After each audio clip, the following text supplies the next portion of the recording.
Bien, vamos a continuar con la última sección. ¿Están cansaditos? ¿No? Bien, eso es bueno, eso es bueno. El hermano Marcos nos presentó todo un panorama sobre lo que sucedió previo y durante lo que hoy denominamos la Reforma Protestante.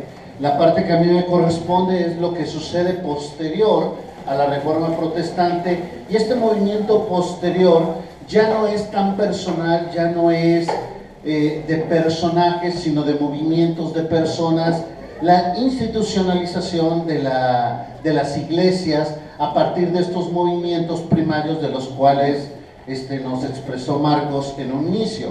La transición en algunos casos conserva los nombres, en cierto sentido estos nombres fungen como el aspecto primario de identidad, y algunos otros vienen siendo movimientos que hoy tal vez serán nuevos para ustedes o tal vez ya los conozcan. La idea de esta tercera conferencia es que podamos tener un panorama de los movimientos de las iglesias a partir de 1500 a la fecha, si es que nos lo permite. Se suena ambicioso, pero ese es el intento de este tiempo.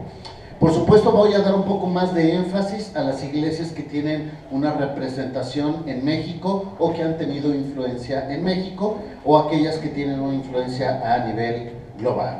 Así es que si nosotros pudiéramos ver un gráfico de esto, más o menos sería algo así. Ponemos a la izquierda lo que es la Reforma, y a partir de ahí las iglesias que surgieron, ¿sí?, y que han venido dividiéndose o subdividiéndose, dependen los contextos. Vamos a hablar de algunas de ellas. Así es que empezamos por lo más obvio y lo más primario. Cuando hablamos de las iglesias tradicionales, estamos hablando de aquellas iglesias que decidieron conservar como doctrina básica o referencia la enseñanza del catolicismo. De ahí que tenemos nosotros el fundamento de las iglesias católicas, conocidas como iglesias tradicionales, que se autodenominan católicas, apostólicas y romanas. Romanas porque su sede se encuentra ¿en dónde? En Roma, en el Vaticano. Dicen que es el país más pequeño del mundo porque tiene un dominio y un control político personal, pero ellos fungen como referencia primaria de lo que es el catolicismo a nivel mundial. Un sacerdote que hace un voto hacia la Iglesia Católica, hace un voto convicción hacia Roma, hacia la Iglesia romana. Esto significa, entre muchas otras cosas que ya ha mencionado Marcos, que hay una sucesión papal desde Pedro, el primer papa, hasta Francisco, que es el actual papa, y que ha habido una sucesión papal. Por supuesto, no es muy cuestionable esto y es muy debatible, pero así lo presenta la Iglesia Católica. Su autoridad, por supuesto, está en la tradición apostólica, es decir, esta denominación, este seguimiento que ha venido a través de los papas, y la Biblia, pero la Biblia está sujeta o subordinada a la tradición apostólica. ¿Qué queremos decir con esto? Que si tenemos que poner un concepto donde algo dice la Biblia y algo dice la tradición apostólica, tiene más peso, más control o más gobierno lo que dice la tradición apostólica, aún lo que dice la Biblia, basado en el simple hecho de que la revelación ha sido posterior a lo que fue la Biblia. De ahí es que se saca esto. Ahora, hablar ahora del catolicismo, estamos hablando de una congregación de más de 1.230 millones en el mundo entero. O sea, son bastantes personas las que pertenecen, o por lo menos se identifican. Hay que hacer una gran distinción: muchos son profesantes pero no practicantes. ¿Qué quiere decir? Que asistimos a la Iglesia Católica en 2 ocasiones, en las bodas y en los funerales, ¿no? Y algunos 3 en el bautismo, ¿no? La gran mayoría son profesantes pero no son practicantes, ¿sí? Pero no es el propósito de este tiempo hablar de la Iglesia, sino reconocerla como un movimiento que actualmente existe. El otro movimiento que tenemos que reconocer es el movimiento de las iglesias anglicanas. Cuando nosotros hablamos de las iglesias anglicanas, la mejor forma de entenderlo es la siguiente: son iglesias que conservan toda la tradición católica, sencillamente no están sujetos a Roma. Es decir, ellos profesan todo el credo de la Iglesia Católica, pero no rinden cuentas a a Roma. Son iglesias católicas independientes, por decirles de alguna manera. La iglesia anglicana, sobre todo en Europa, es fuerte, tiene más de 100 millones de congregantes actualmente. Ándale, pues ya me trajeron gallo. Ahora, cuando nosotros hablamos de estos dos son movimientos que permanecen en la fe católica, pero cuando nosotros hablamos de los movimientos protestantes, bueno, tenemos mucha tela de dónde cortar y algunas de estas cosas son confusas. Lo que elegí es que voy a hacer énfasis en un área específica que ha generado mucha controversia para las divisiones de las iglesias a través de sus doctrinas, y que a través de esas divisiones es un poco más fácil identificarlas. De tal manera que voy a explicar las dos corrientes principales de donde surgen la gran mayoría de las denominaciones protestantes. Tenemos que entender dos conceptos. Uno nos va a ser muy fácil de entender porque lo vamos a ubicar en base a lo que ya Marcos nos comentó, que es el calvinismo. Alrededor de 40, 50 años después de que el calvinismo estaba en plenitud, surge un movimiento contrario en algunas de las doctrinas del movimiento calvinista, que es reconocido hasta el día de hoy como arminianismo. Cuando nosotros hablamos de arminianismo, estamos hablando, tenemos que entender muchas diferencias. Voy a nombrar las 5 principales diferencias de estas dos corrientes protestantes, para que de alguna manera nos identifiquemos, y después vamos a hablar de las iglesias que surgieron a partir de cada uno de estos dos movimientos. Por ejemplo, el calvinismo habla de una depravación total del ser humano, es decir, el ser humano es incapaz de acudir a Dios, de recurrir a Dios para su salvación o para cualquier elemento de gracia. Y el arminianismo maneja un concepto que a lo mejor a algunos de nosotros nos suena un poco más común: el libre albedrío, esta capacidad de elección o de decisión que tenemos los seres humanos, ¿sí? En cierta manera podríamos decir que estos dos conceptos no son opuestos ni contrarios, pero sí resultan ser muy marcadas estas diferencias, porque a partir de estos dos conceptos surgen muchas doctrinas y también muchas formas de operación de iglesias. Es por eso que tenemos que entenderlos, y si me permiten los puse así para que sea más claro para nosotros. El segundo elemento de diferencia es que mientras el calvinismo ofrece una elección incondicional, es decir, Dios decide quién se salva y elige Él soberanamente en su gracia, en su beneplácito, el arminianismo ofrece una elección condicional, es decir, Dios sabe quiénes han de creer, Dios ve su corazón y por eso trata y trabaja con ellos. Ahora, tengo que hacer un énfasis muy claro. No estoy diciendo que el arminianismo descanse en la voluntad humana o en el mérito humano. No. Las dos corrientes, y por eso son las dos corrientes protestantes, hablan de la salvación por fe y la completa suficiencia en la obra de Jesucristo. Solamente que uno toma la iniciativa y toda la acción, Dios, y el arminianismo sencillamente lo que hace es pide la ayuda. Vamos a decirlo de esta manera para que sea un poco más entendible. En el caso del calvinismo, ¿sí?, la redención es particular o limitada, es decir, Dios elige quienes han de salvarse y los que no, pues no. Así de sencillo. Mientras que el arminianismo ofrece una redención universal, es decir, todos son salvables, pero no todos son salvos. ¿Sí está entendido? Es decir, el evangelio, la salvación está disponible para todos, pero solamente algunos responden a través de su libre albedrío a esa salvación. El cuarto elemento es un llamamiento eficaz o la gracia irresistible. Cuando Dios dispone que alguien ha de ser salvo a través de su Espíritu Santo, dice la Escritura que lo convence de pecado, de justicia y de juicio, ¿sí? Mientras que el arminianismo dice que el Espíritu Santo puede ser resistido. Dice también el texto en la Escritura: no contristáis al Espíritu Santo. Dios puede ser resistido y aún puede elegir no hacer un ejercicio de la fe. No voy a entrar en pasajes bíblicos de cada uno de ellos porque nos llevamos un semestre aquí. ¿Sí?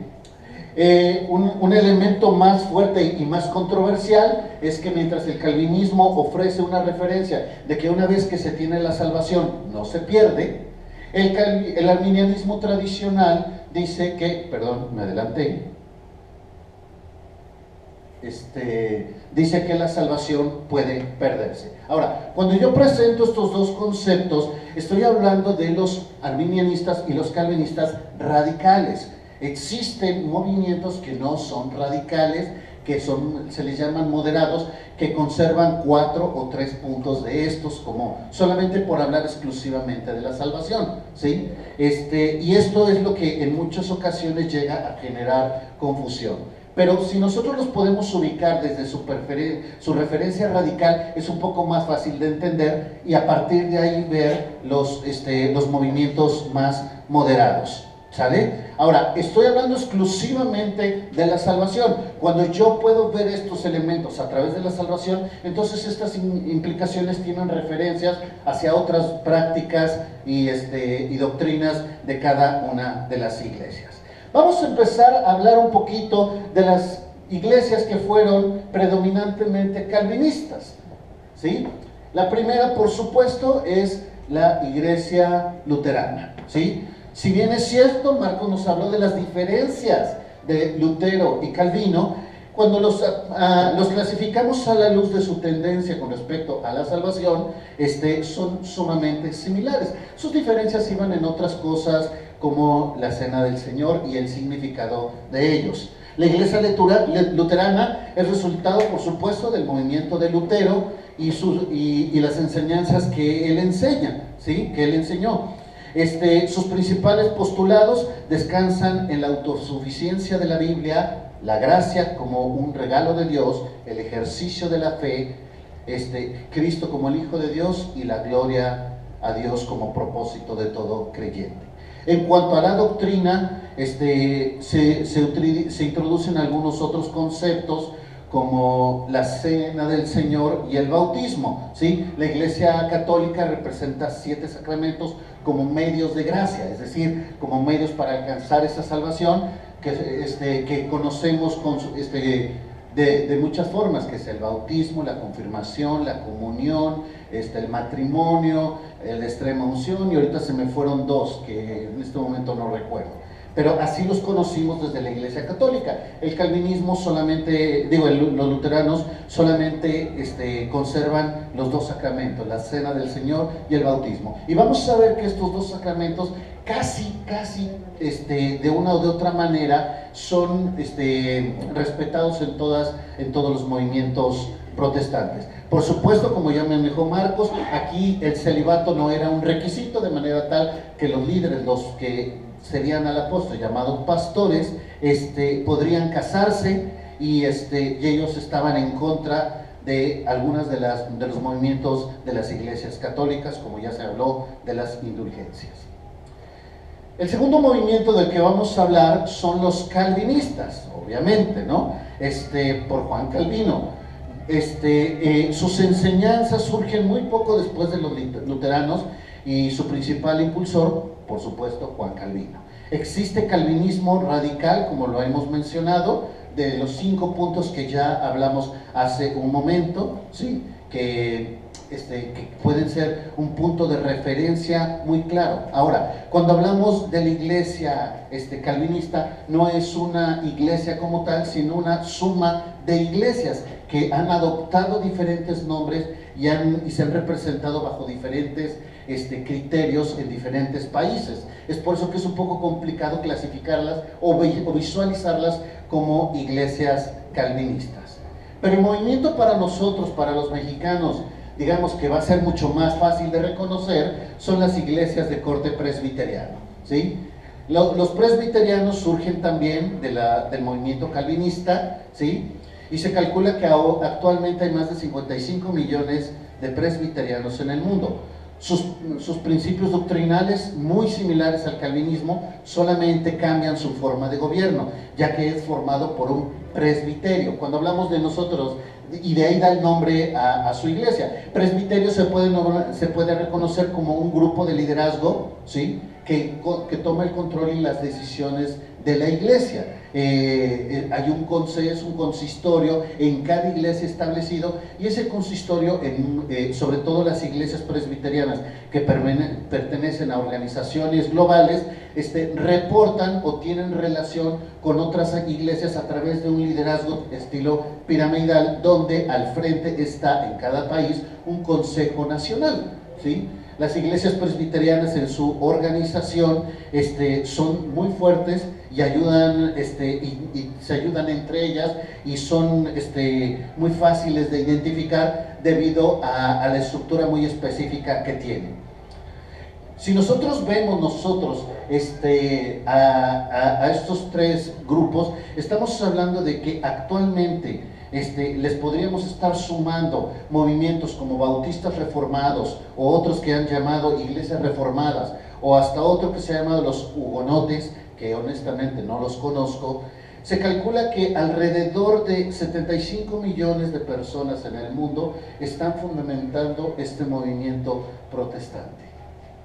Así funciona.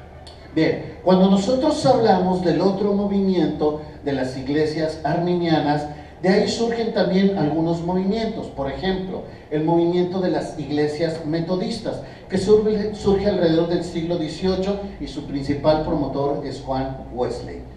En muchos sentidos surge el metodismo como un movimiento de renovación espiritual, un ministerio al necesitado, de proclamación al evangelio y de un discipulado bíblico. Al menos eran las intenciones de Wesley.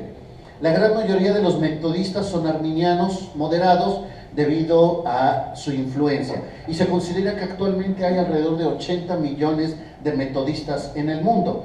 Tienen una liturgia muy conservadora y tienen un calendario de qué se predica, y se predica lo mismo en todas las iglesias cada domingo, de manera tal que están sumamente organizados. Hacen un pacto anual de renovación. La iglesia metodista tiene una forma de gobierno similar a la presbiteriana, solamente que el gobierno tiene más control sobre las iglesias. Las iglesias no son autónomas. El consejo de las iglesias metodistas asigna a un pastor a la iglesia local, y entonces el pastor puede estar en un promedio de 2 a más tardar 4 años, y después el consejo lo retira y coloca a otro pastor. De manera que los pastores resultan ser itinerantes. Ellos son cambiados de congregación en congregación cada determinado tiempo. Todos los bienes y decisiones de la iglesia metodista pasan por su consejo de autoridad, igual sus seminarios de capacitación, ¿sí? Y los ministerios externos que tienen, como hospitales, casas hogar o todo este tipo de cosas, están consensados a asociaciones civiles que tienen un control directo del consejo metodista, ¿sí? Ellos, por su tendencia arminiana, piensan que la salvación se pierde, creen en el bautismo a infantes, en el pastorado de la mujer, entre otras cosas. Siguiente movimiento, iglesias pentecostales. Ahora, no tenemos que confundirnos, permítanme ayudar a distinguir estas diferencias. La iglesia pentecostal se remonta, según ellos, hasta el día de Pentecostés, pero históricamente tiene una presencia a partir del siglo XIX. En ciertos aspectos toman enseñanzas del calvinismo y del metodismo. Se considera que existen alrededor de 35 o 40 millones de presbiterianos, pentecostales en el mundo, ¿sí? Sin embargo, es uno de los movimientos que ha tenido más crecimiento y más ramificaciones, y por lo tanto es difícil de contabilizar, por el hecho de que muchas de las iglesias pentecostales son independientes. Su enseñanza se puede identificar por la expresión de los llamados dones espectaculares, entiéndase, hablar en lengua, dones de sanidad, hacer milagros, y hacen un énfasis en la actividad demoníaca, ¿sí? Los pentecostales, aparte del pastorado, tienen estructuras basadas en una actividad espiritual de líder, de manera tal que vas a encontrar algunos líderes pentecostales que son llamados profetas o incluso apóstoles.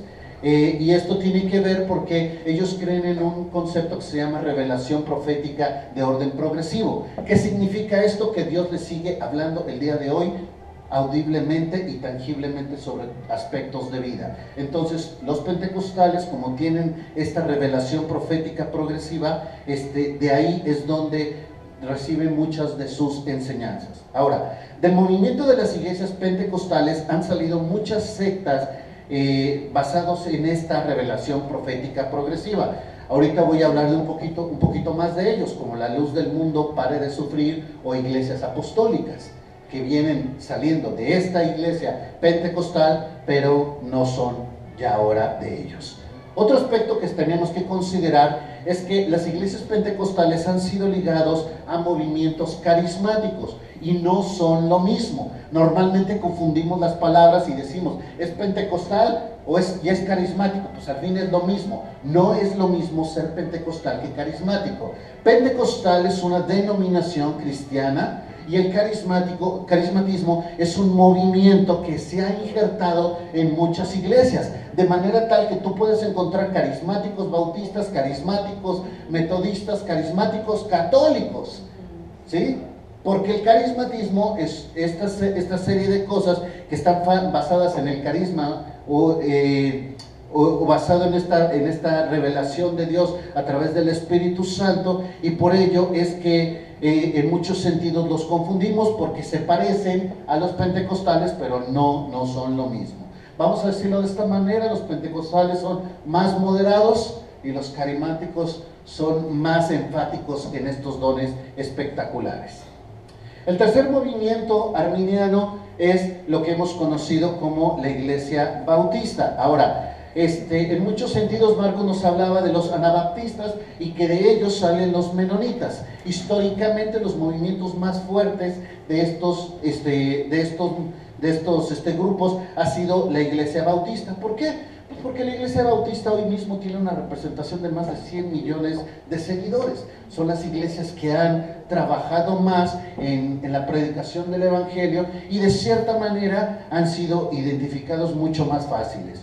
Hay movimientos de iglesias bautistas independientes y hay movimientos de iglesias bautistas que pertenecen a un consejo de iglesias o a la Convención Bautista. La Convención Bautista del Sur es una de las organizaciones más fuertes de los Estados Unidos, no solo económicamente, sino también en número de adeptos, ¿sí? Las características del gobierno de los bautistas que es un gobierno congregacional. ¿Qué significa eso? Para que usted lo entienda, es básicamente una democracia eclesiástica. Entonces, hermanos, vamos a tener culto mañana. ¿Cuántos a favor? Y en base a eso se decide si se hace culto mañana o no. Disculpe que lo explique así, pero es más fácil. Es un gobierno congregacional, ¿sí? Y algunos de ellos tienen gobiernos que reportan a convenciones regionales, pero otros, como les dije, son autónomos. Sus énfasis son, por supuesto, en el bautismo, en la cena del Señor, ¿sí? Y por supuesto creen en el libre albedrío para salvación y en la salvación permanente. En ese sentido, podríamos decir que tienen una mezcla de calvinismo y arminianismo, ¿ok? ¿De dónde sale lo que hoy conocemos como iglesia bíblica? ¿Sí? Que nosotros estamos perteneciendo a una iglesia bíblica. Bueno, pues nosotros somos hijos de los bautistas, hermanos. Básicamente, las iglesias bautistas empezaron un movimiento de evangelismo en el centro del país que se extendió hasta el Bajío, ¿sí? Y después hasta esta zona como Guadalajara, y enviaron misioneros a través de un ministerio que se llamaba CAM International y que después cambió nombre, ahora se llama Camino Global. Este movimiento de iglesias bautistas ha tenido una influencia muy fuerte en estas partes del país, hacia el sur del país, y en Centroamérica trabaja sumamente fuerte.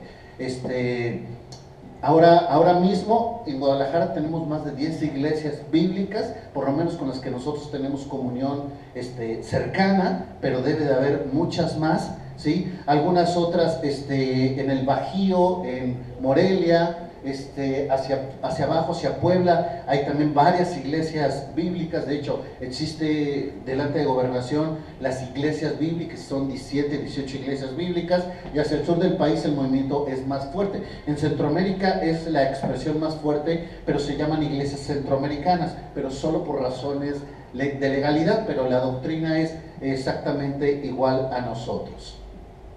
De manera tal que las iglesias bíblicas tienen un gobierno autónomo de cada iglesia, es decir, tenemos un grupo de ancianos, diáconos, que son los que toman las decisiones de la iglesia, ¿sí? Pero mantenemos relación fraterna con otras iglesias, pero la iglesia en sí misma es autónoma, ¿sí? Y la doctrina pues es muy similar a la de los bautistas. Muy bien, cuando nosotros hablamos de todo esto, vamos a encontrar elementos en común de las llamadas iglesias protestantes. ¿Qué elementos en común encontramos? Bueno, muchos de ellos son las tesis de Lutero. La Biblia como autoridad final y absoluta, nada ni nadie está por encima de la enseñanza bíblica. La gracia como un regalo de Dios. La salvación por fe, es decir, el ejercicio personal de la fe en Jesucristo. Jesús como Hijo de Dios, no como el primer hombre que Dios creó, sino como de la misma esencia de Dios. Ahorita van a entender por qué hago este énfasis, ¿sí? Toda iglesia se junta y se proclama nuestro propósito primario es llevar la gloria a Dios. E históricamente hay dos elementos que han sido ligados a las iglesias protestantes: el concepto de la Trinidad como un Dios en tres personas, Padre, Hijo y Espíritu Santo, y la iglesia de Cristo como el cuerpo. Y estoy hablando de la iglesia universal, no la congregación local, ¿sí? Estos elementos han venido a ser los pilares para identificar lo que es una iglesia a lo que es una secta. ¿Por qué? Porque cuando nosotros aquí hablamos de esto, tenemos que identificar una cosa de la otra. Tenemos también algunas diferencias. Aún entre las iglesias protestantes tenemos diferencias. Y estas diferencias han venido a ser la razón por la cual las mismas iglesias no pueden trabajar juntas, porque tienen puntos de vista diferentes en algunas áreas. Por ejemplo, el bautismo. Hay iglesias que consideran el bautismo infantes, otras no lo hacemos, como en nuestro caso, esperamos una edad mínima para ser bautizado. Algunos otros colocan criterios de permanencia, de capacitación o de entrenamiento. Escuché apenas que una iglesia tenía el curso de 7 meses para que la persona pueda bautizarse, y tiene que asistir a ese curso completo, graduarse para ser digno de ser bautizado. Esa es la práctica en algunas iglesias. Algunos lo ven como un requisito para participar de la Cena del Señor, nosotros no, ¿sí? Otros lo conceden como un privilegio, otros como nosotros lo vemos como un acto de obediencia a Dios. Una vez que ha creído, es correcto que una persona se bautice. Algunos dicen que tienen que ser bautizados por el Espíritu Santo, es decir, hablar en lenguas para ser salvos. Otros no creemos esto. Algunas iglesias piensan que se pierde la salvación. Ya expliqué que las iglesias cristianas calvinistas piensan que no se pierde. Las iglesias cristianas de corte arminiano piensan que sí se pierde la salvación, ¿sí? Esto tiene que ver por los énfasis que hacemos a las doctrinas de uno y de otro lado. En cuanto a las formas de gobierno, algunas piensan que se debe de tener un pastor, algunas piensan que no, que con un consejo de ancianos es correcto. Algunos piensan que los gobiernos deben de ser congregacionales, otras piensan que no. Algunas piensan que deben de pertenecer a consejos regionales, estatales y nacionales, otros prefieren ser autónomos. Algunas iglesias piensan que el ejercicio de los dones espirituales es vigente, y cuando hablo de esto me refiero a los dones que han generado controversia, como la revelación profética, sanidades, milagros, de los cuales hablé de las iglesias, por ejemplo, pentecostales. Gracias. ¿Sí? Algunos pensamos que estos dones tuvieron un tiempo específico en una etapa de la iglesia, y que las expresiones actuales son efectos de milagros de Dios, pero no en sí como lo conocemos como un don del Espíritu Santo que está para el ejercicio de la edificación de la iglesia. Algunas iglesias piensan en el ministerio de la mujer, como la mujer puede tomar prácticamente cualquier área de ministerio, hasta ser pastora, ¿sí? Y algunas iglesias limitan el ministerio de la mujer Algunas bien radicales, hasta ni siquiera le permiten hablar públicamente a la mujer. De hecho, hay iglesias cristianas que sientan a las mujeres de un lado y a los hombres del otro, ¿no? Hay diferentes puntos de vista al respecto de esto. Hay iglesias que piensan en la forma de alabanza. Estuve en una iglesia donde decían que la alabanza es con órgano, todos los demás instrumentos son del demonio. Es más, la guitarra es más satánica porque tiene cuerpo de mujer. Cuando dijeron vamos a aplaudir, yo estaba aquí y todos sacan su pañuelo y empiezan a mover el pañuelo. Yo dije, oh cielos. Porque así están constituidas estas iglesias. Otros aprobamos otro tipo de instrumentos, algunos controversiales como la batería, el bajo, y otros instrumentos. Aquí hemos tenido hasta acordeón y toda la cosa, pero bueno, y hay iglesias de corte contemporáneo que vas a encontrar su culto dominical al nivel de un concierto, por explicarlo de alguna manera, ¿sí? La música va a ser un concierto en toda la expresión de la palabra, y habrá iglesias que a ese concierto le van a agregar cosas como danza, ¿cómo se llama? Expresión con banderas, con panderos, con todo este tipo de cosas, y esto dirige a la congregación, según ellos, a la adoración. Entonces, usted va a encontrar en iglesias cristianas, desde los que solo usan el órgano, hasta de los que armen un guateque completo.